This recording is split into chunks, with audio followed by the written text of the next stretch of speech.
নমস্কার, ঘরে বাইরে অপর্ণায় তোমাদের সবাইকে স্বাগত জানাই। আজকে আমি বানিয়ে নেব চাইনিজ প্রন ফ্রাইড রাইস। এখানে আমি 200 গ্রাম বাসমতি চাল ভালো করে ধুয়ে ভিজিয়ে রেখেছি। কড়াতে আমি আন্দাজ মতো জল দিয়ে দিলাম অল্প একটু নুন। এর মধ্যে আমি ভিজিয়ে রাখা চালটা দিয়ে দিলাম। দেব অল্প একটু রিফাইন অয়েল। এখন আমি এটা ঢাকা দিয়ে 10 মিনিট চালটা সেদ্ধ করে নেব। এটা আমি 90% সেদ্ধ করব। 10 মিনিট হয়ে গেছে, ঢাকাটা নামিয়ে আমি দেখে নিচ্ছি এটা কতটা সেদ্ধ হয়েছে।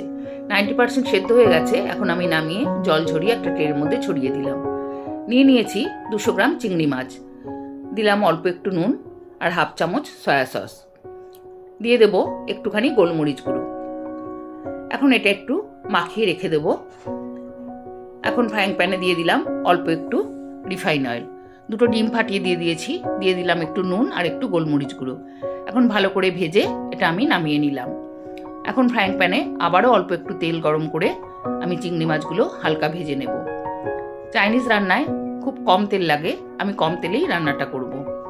চিংড়ি মাছগুলো হালকা ভাজা হয়ে গেছে, এখন আমি নামিয়ে নিলাম।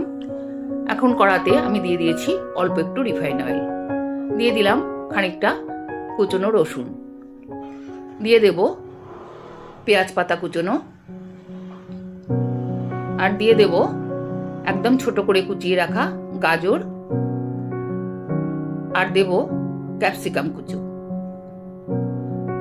এখন এগুলো একটু মিশিয়ে নিয়ে আমি এর মধ্যে দিয়ে দিলাম অল্প একটু বিট নুন। আবারও আমি এটা একটু মিশিয়ে নিলাম।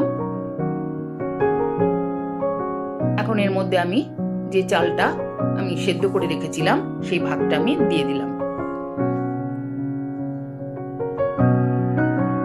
ভাতটা দিয়ে একটু মিশিয়ে নিয়ে আমি এর মধ্যে দিয়ে দিলাম আন্দাজ মতো নুন, আর দেব কয়েক দানা চিনি। এখন এটা একটু হালকা হাতে মিশিয়ে নেব। খুব হালকা হাতে মেশাতে হবে, না হলে কিন্তু চালগুলো ভেঙে যাবে। এটা আমি মিশিয়ে নিয়েছি।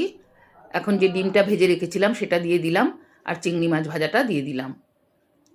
এবারে আমি মিশিয়ে নিয়ে দিয়ে দিলাম একটু স্প্রিং অনিয়ন কুচনো, দিলাম 1 চামচ সয়া সস, আর দেব হাফ চামচ গোলমরিচ গুঁড়ো।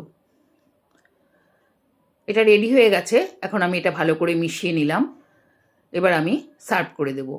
এই রেসিপিটা তোমাদের যদি ভালো লেগে থাকে অবশ্যই আমাকে একটা লাইক শেয়ার করে কমেন্ট করে দিও।